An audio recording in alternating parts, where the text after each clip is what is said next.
Os verdadeiros adoradores vão adorar o Pai em espírito e verdade, porque são esses os adoradores que o Pai procura. Deus é espírito, e todos aqueles que o adoram devem fazê-lo em espírito e verdade.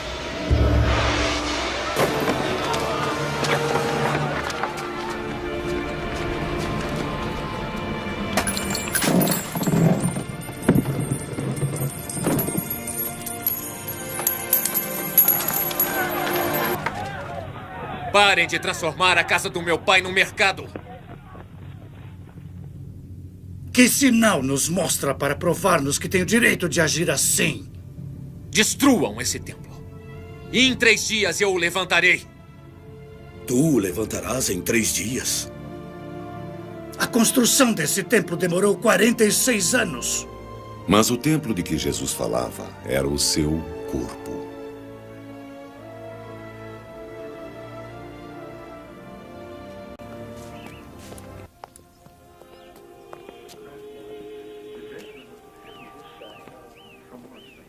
Jesus então lhes disse: Meu pai continua trabalhando. E eu também trabalho. Por isso, as autoridades dos judeus tinham mais vontade ainda de matar Jesus. Não só por ter violado a lei do sábado, mas por chegar a dizer que Deus era seu próprio pai, fazendo-se assim igual a Deus. Eu garanto a vocês, está chegando a hora. Já chegou a hora em que os mortos ouvirão a voz do Filho de Deus. Aqueles que ouvirem sua voz terão a vida. Porque assim como o Pai possui a vida em si mesmo, do mesmo modo ele concedeu ao Filho possuir a vida em si mesmo. Além disso, ele deu ao Filho o poder de julgar, porque é o Filho do homem. Não fiquem admirados com isso. Vai chegar a hora em que todos os mortos ouvirão a voz do Filho e sairão dos túmulos.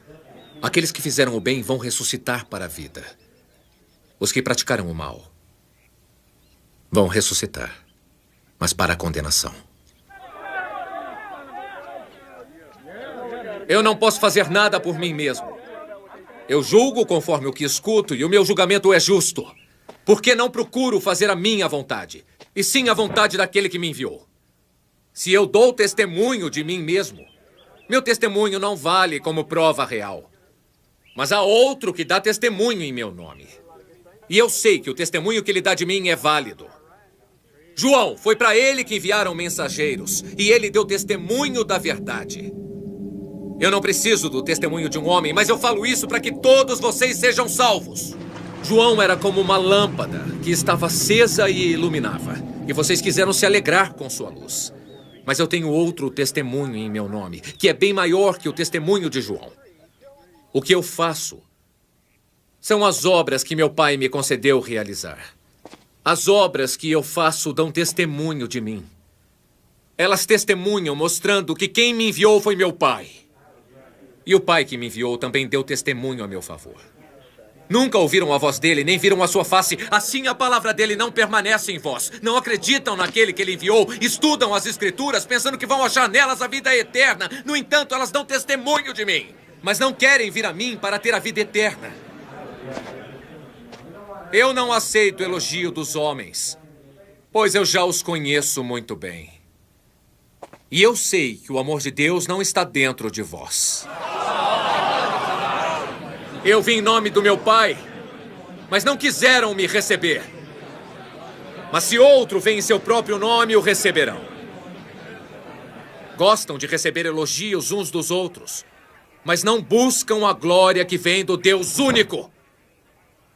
Como poderão acreditar? Não pensem, entretanto, que serei eu quem vai acusá-los diante do Pai. É Moisés. Nele põe suas esperanças, pois é ele quem irá acusá-los. Se acreditassem mesmo em Moisés, também creriam em mim, porque foi sobre mim que ele escreveu. Mas se não acreditam naquilo que ele escreveu, como vão acreditar nas minhas palavras?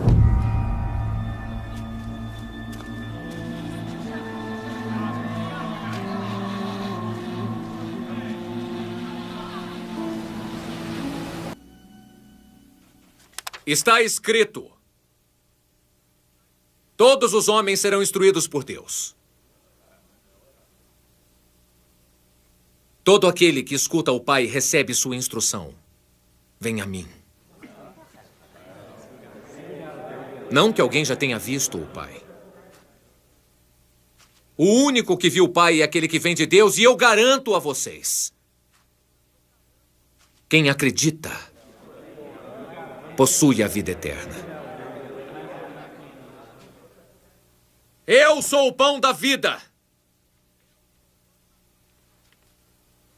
Vossos pais comeram o maná no deserto e morreram. Mas o pão vivo que desceu do céu tem tanto sabor que quem dele comer nunca morrerá. Eu sou o pão vivo que desceu do céu. Aquele que comer deste pão viverá eternamente. E o pão que eu vou dar é a minha carne, que eu dou para que o mundo tenha vida. Como pode dar-nos a sua própria carne para comer? Eu lhes garanto: se não comerem da carne do Filho do Homem e não beberem o seu sangue, não terão vida em vós. Quem come da minha carne e bebe do meu sangue terá vida eterna. E eu ressuscitarei no dia final. Porque a minha carne é a verdadeira comida e o meu sangue é a verdadeira bebida. Quem come da minha carne e bebe do meu sangue vive em mim. E eu vivo nele. E como o Pai que vive me enviou, eu também vivo pelo Pai. Assim, aquele que me receber como alimento viverá por mim. Este é o pão que desceu do céu. Não é como o pão que vossos pais comeram e depois morreram. Quem come deste pão vai viver eternamente.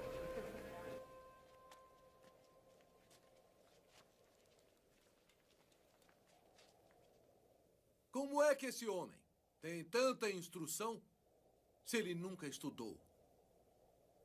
Minha doutrina não vem de mim mesma, e sim de Deus que me enviou. Se alguém está disposto a fazer a vontade de Deus, saberá se minha doutrina vem dele, ou se estou falando por mim mesmo. Aquele que fala por si mesmo está buscando o seu próprio prestígio. Mas quem busca o prestígio daquele que o enviou é verdadeiro, e nele não há falsidade. Não foi Moisés quem lhes deu a lei? No entanto, ninguém obedece à lei. Porque querem me matar. De fato me conhecem? E sabem de onde eu sou? Eu não vim aqui por mim mesmo. Quem me enviou, entretanto, é verdadeiro. Não o conhecem, mas eu o conheço. Porque eu venho junto dele. E foi ele quem me enviou. Então tentaram prender Jesus.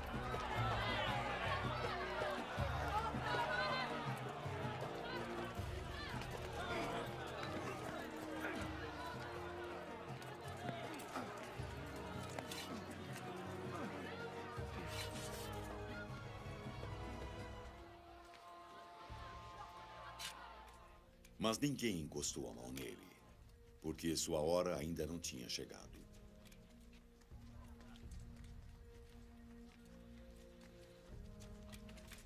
Muitas pessoas do povo acreditaram nele. Quando o Messias vier, será que vai fazer mais sinais do que este fez? Mestre,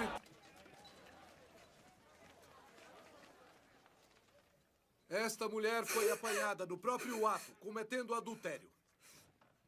E na lei nos mandou Moisés que tais mulheres sejam apedrejadas até a morte.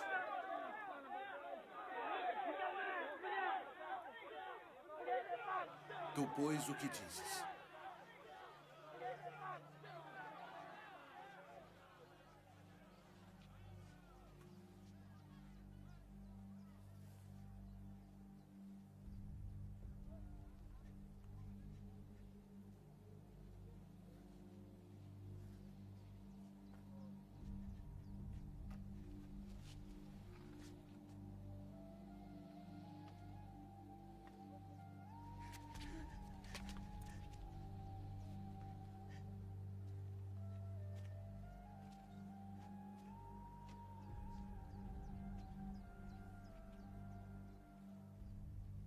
Aquele que dentre vós está sem pecado, que atire a primeira pedra.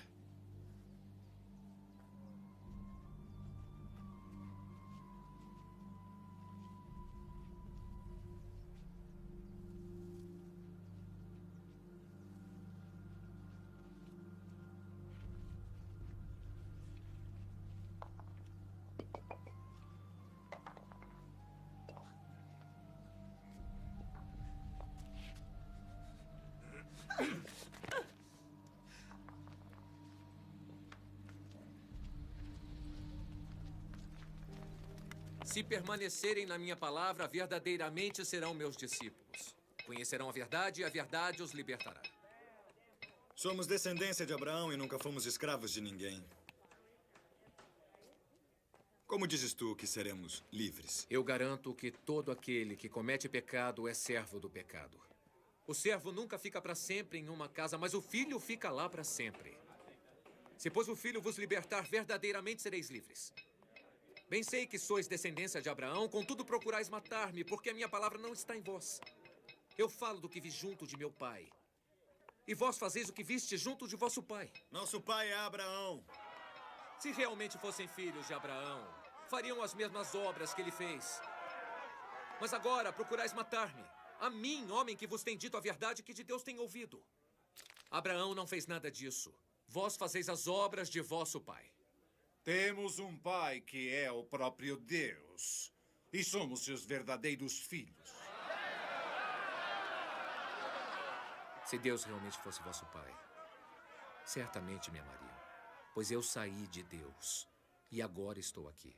Eu não vim por mim mesmo, mas ele me enviou. Por que é que não me entendem? Não estamos corretos ao dizer que és samaritano e que tens um demônio em você? Eu não tenho o demônio. Antes honro a meu pai e vós me desonrais. Eu não busco a minha própria glória, mas a quem a busque, julgue a meu favor. Em verdade vos digo, se alguém guardar a minha palavra, nunca verá a morte. Agora temos certeza de que tens o demônio. Morreu Abraão e morreram os profetas. E tu dizes que se alguém guardar a tua palavra, nunca provará a morte? Nosso pai Abraão morreu. Por acaso tu és maior do que nosso pai Abraão? E também os profetas morreram. Quem pensas que é? Se eu glorifico a mim mesmo, a minha glória não serve de nada. Quem me glorifica é meu Pai, o qual eu digo que é vosso Deus. Vós não o conheceis, mas eu o conheço. E se disser que não o conheço, serei mentiroso como vós, mas eu o conheço e guardo a sua palavra. Vosso pai, Abraão, exultou por ver o dia em que eu viria. E ele viu e alegrou-se. Ainda não tem nem 50 anos e viste Abraão?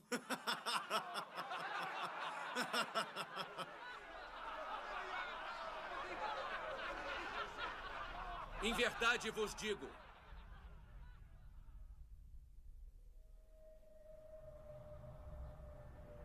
antes que Abraão existisse,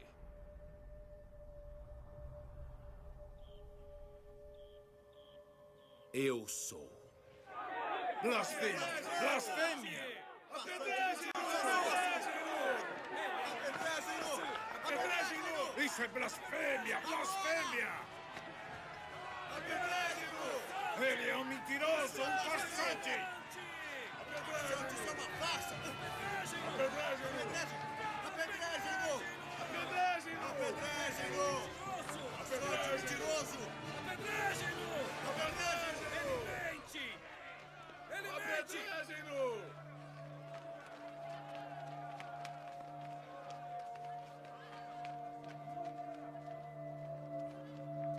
Já tenho eu vos dito, mas não o credes. As obras que eu faço em nome de meu Pai, essas testificam de mim. Mas vós não credes, porque não sois das minhas ovelhas. As minhas ovelhas ouvem a minha voz. Eu as conheço e elas me seguem. Dou-lhes a vida eterna e nunca hão de perecer. E ninguém as arrebatará da minha mão. Meu Pai, que tudo me deu, é maior do que todos. E ninguém pode arrebatá-las da mão de meu Pai. Eu e o Pai somos um. Apedrejem-no! Apedrejem-no! Apedrejem-no! Apedrejem-no! Blasfêmia! Apedrejem-no! Ele está mentindo! Apedrejem-no!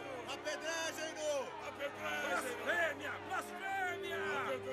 Ele mente! Apedrejem-no! Tenho realizado muitas obras boas em vossa presença, procedentes de meu Pai. Por qual dessas obras me apedrejais?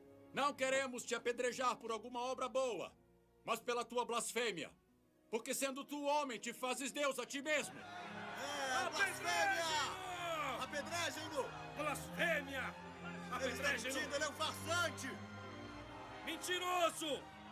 Não está escrito na vossa própria lei que Deus disse que vós sois deuses? Sabemos que as escrituras não podem ser anuladas.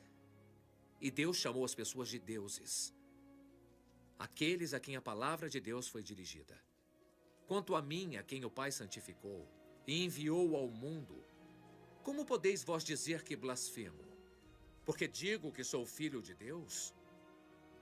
Não acreditem em mim, então, se não faço as obras que meu Pai me enviou para fazer. Mas mesmo sabendo que vós não credes em mim, deveriam ao menos crer nas minhas obras. De forma que conheçais e acreditais que o Pai está em mim e eu estou nele. Blasfêmia! Enganador! Mas alguns deles foram ter com os fariseus e disseram-lhes o que Jesus tinha feito. Depois, os principais dos sacerdotes e os fariseus formaram um conselho e diziam: o que faremos?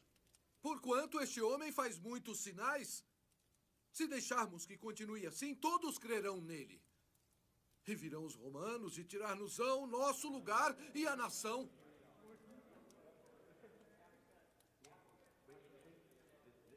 Um deles, chamado Caifás, que era sumo sacerdote naquele ano, lhes disse: Vós nada sabeis, nem considerais que nos convém que deixemos que um homem morra pelo povo e que não pereça toda a nação? Ele não disse isso de si mesmo, mas sendo sumo sacerdote naquele ano, profetizou que Jesus devia morrer pela nação. E não somente pela nação, mas também para reunir em um só corpo os filhos de Deus que andavam dispersos. O sumo sacerdote interrogou Jesus acerca dos seus discípulos e da sua doutrina. Eu sempre falei abertamente ao mundo. Sempre ensinei na sinagoga e no templo, onde os judeus sempre se ajuntam. E nunca disse nada em oculto. Para que então perguntas a mim? Pergunta aos que me ouviram o que é que eu ensinei? Sabem o que eu tenho dito. É assim que respondes ao sumo sacerdote?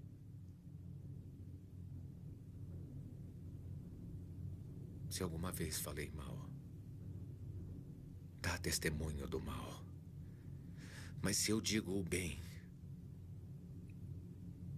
por que me feres? Que acusação trazeis contra este homem? Não entregaríamos a você se esse não fosse um malfeitor. Então o levai vós mesmo e julgai-o segundo a vossa lei. A nós não é lícito matar pessoa alguma. Isso aconteceu para que se cumprisse a palavra que Jesus tinha dito, significando de que morte havia de morrer.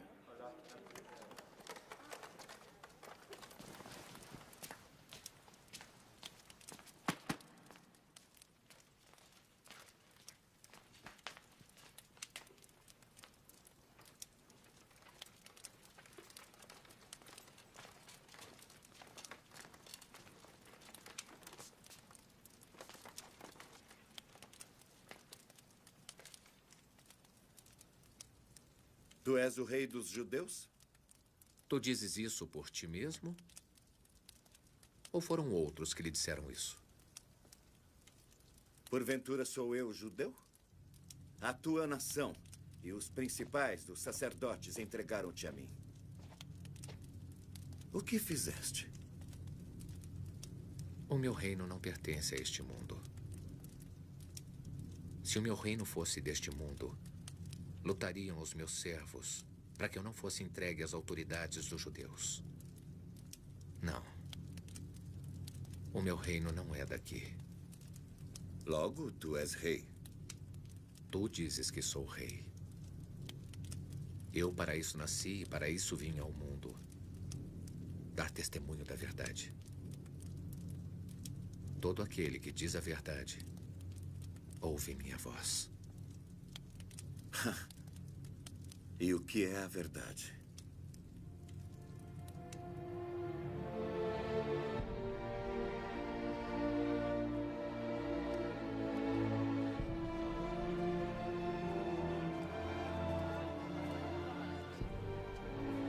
Não encontro nele crime algum para condená-lo, mas...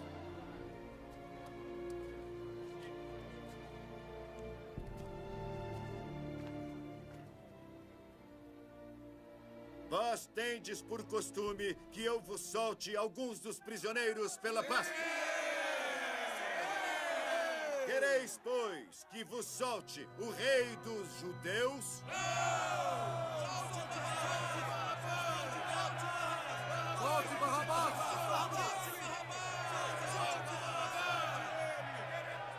Barrabás era um salteador.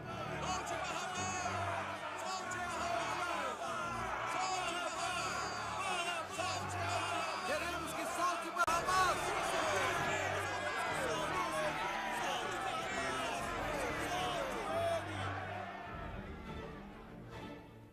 Tomai-o vós e podeis crucificá-lo. Porque eu nenhum crime vejo nele.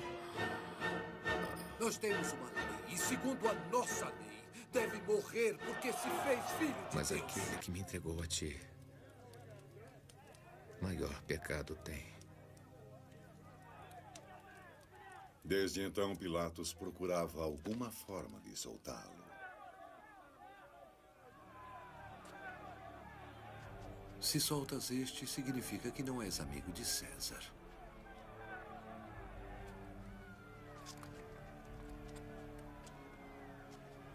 Qualquer um que se faz rei é um rebelde contra o imperador.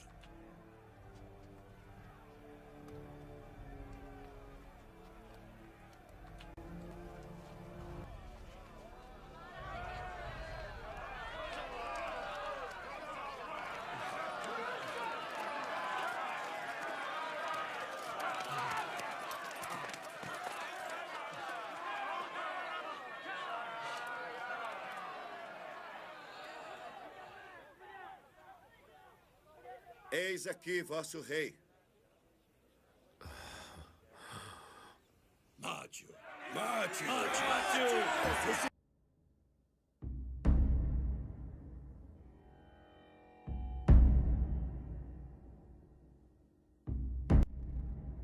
Estevão, discípulo de Cristo, foi o primeiro mártir. Ele foi um dos 7 diáconos em Jerusalém. Um homem cheio de fé e da sabedoria de Deus.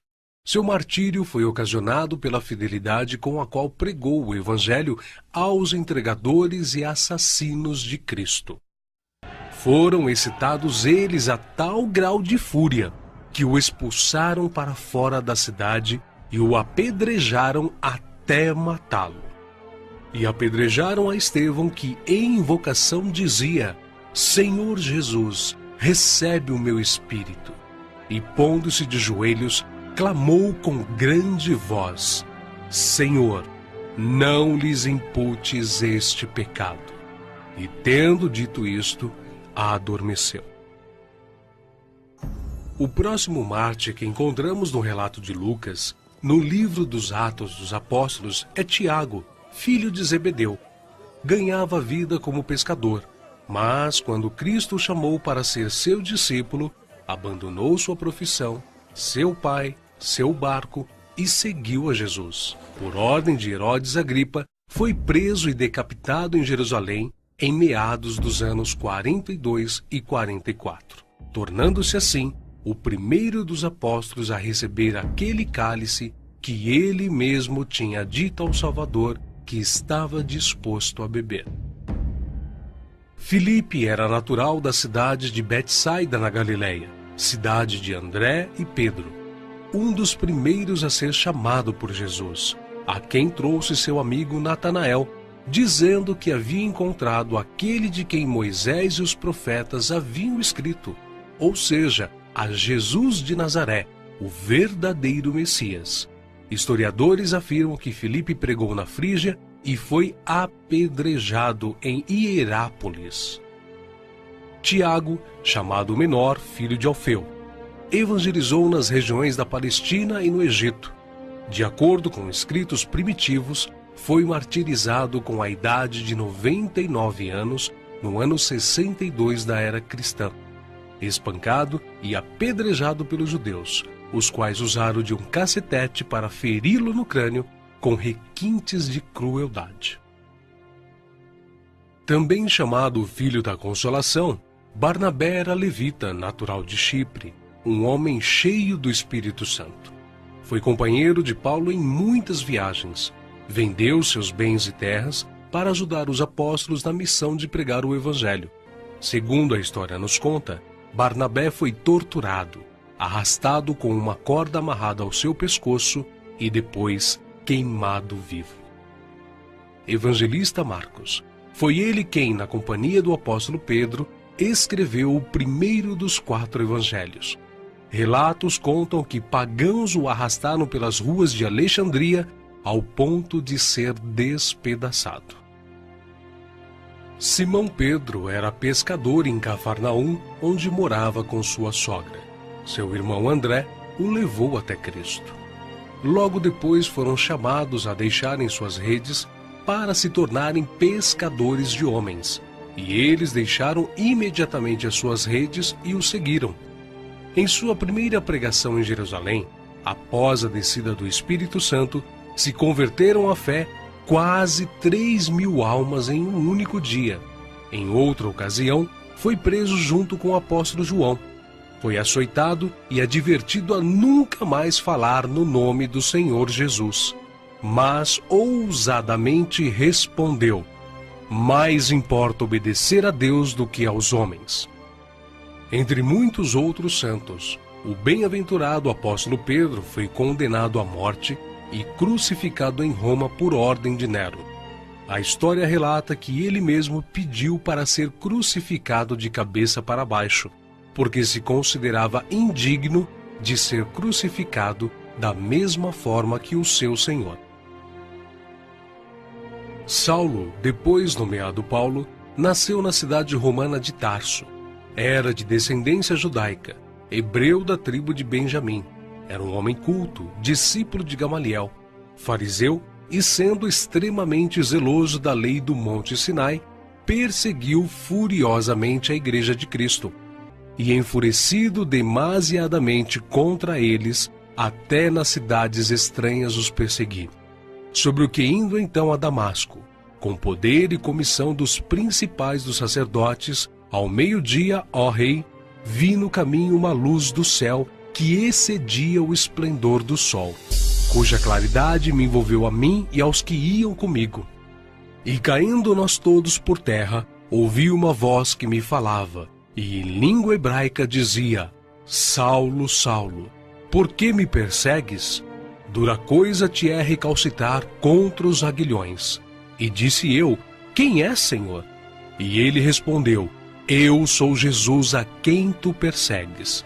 Mas levanta-te e põe-te sobre teus pés, porque te apareci por isto, para te pôr por ministro e testemunha, tanto das coisas que tens visto, como daquelas pelas quais te aparecerei ainda. Paulo, que antes era perseguidor, passou a ser perseguido. De nobre, tornou-se pobre, ao ponto de passar fome, nudez, perigos e não ter pousada certa. Ele enfrentou e venceu pelo poder do Evangelho os espíritos malignos, os mágicos, os filósofos e os falsos profetas. Ele não temia homem algum, grande nem pequeno, nobre nem ignóbil, judeu nem grego, mas ensinava a palavra de Deus com toda a sinceridade, sem respeitar a aparência dos homens, para ser um servo de Cristo. Os seus feitos estão registrados não somente nas Sagradas Escrituras, mas também na história, principalmente na Grécia. Sua jornada entrou na etapa final em Jerusalém, em torno de 60 depois de Cristo. Vítima de inveja, ele foi preso e acusado de violar a lei judaica. Paulo, na sua prisão em Roma, escreveu a Timóteo, a quem carinhosamente chamava de filho espiritual, uma de suas últimas cartas, dizendo que sua hora havia chegado. Porque eu já estou sendo oferecido por aspersão de sacrifício, e o tempo da minha partida está próximo. Combati o bom combate, acabei a carreira, guardei a fé. Desde agora a coroa da justiça me está guardada, a qual o Senhor, justo juiz, me dará naquele dia, e não somente a mim, mas também a todos os que amarem a sua vinda.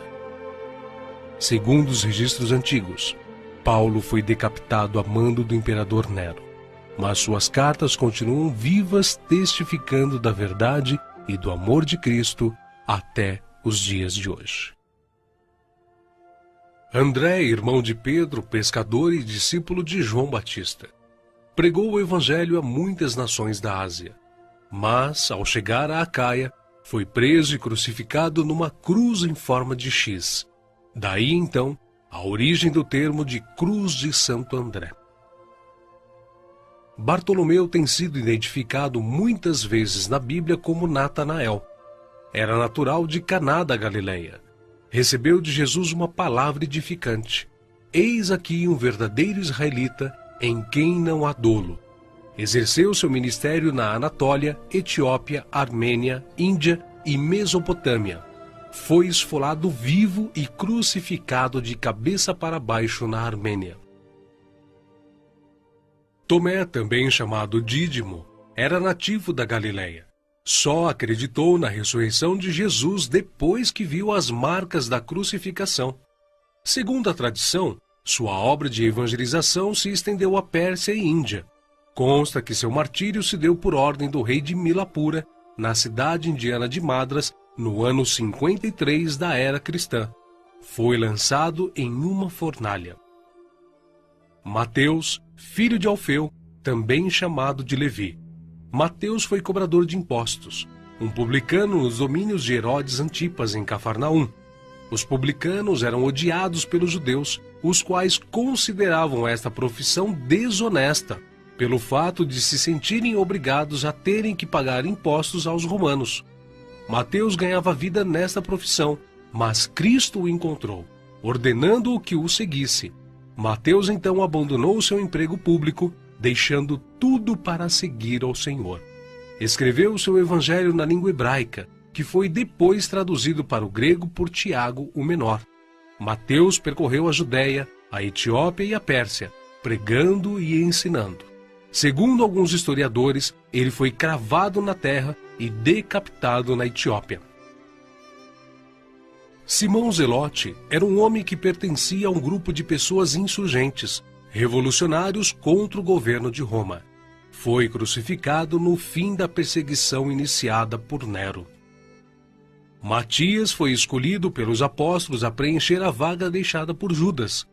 Quanto ao seu martírio, alguns escritores afirmam que os judeus o acusaram de ter blasfemado contra a lei e contra Moisés, sendo por isso sentenciado pelo sumo sacerdote a ser amarrado numa cruz e apedrejado, e por último, decapitado.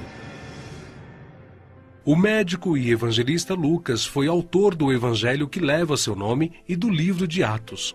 Viajou com Paulo por vários países. Relata a história que ele foi pendurado em uma oliveira pelos idólatras sacerdotes da Grécia. João, o discípulo amado, era irmão de Tiago e também pescador. Quando Cristo o chamou, ele não hesitou em imediatamente deixar suas redes, o barco e seu pai, junto com seu irmão. Foi com Pedro e Tiago, um dos discípulos mais íntimos do Senhor. Mas, sendo da vontade de Deus que seus filhos cheguem à glória através de muita tribulação e grandes dificuldades, João também não escapou. Foi enviado de Éfeso a Roma, sendo lançado num caldeirão de óleo fervente. Escapou de forma milagrosa e sem dano algum. O imperador Domiciano o enviou depois à ilha de Patmos, local destinado aos piores infratores da sociedade na época, onde recebeu então as visões do Senhor escritas no livro de Apocalipse. Nerva, o sucessor de Domiciano, o libertou. Foi o único apóstolo que escapou de uma morte violenta, morrendo de velhice. E apesar de todas essas contínuas perseguições e terríveis castigos, a igreja crescia e se espalhava por todo o Império Romano, arraigada na doutrina dos apóstolos e regada com o sangue dos santos.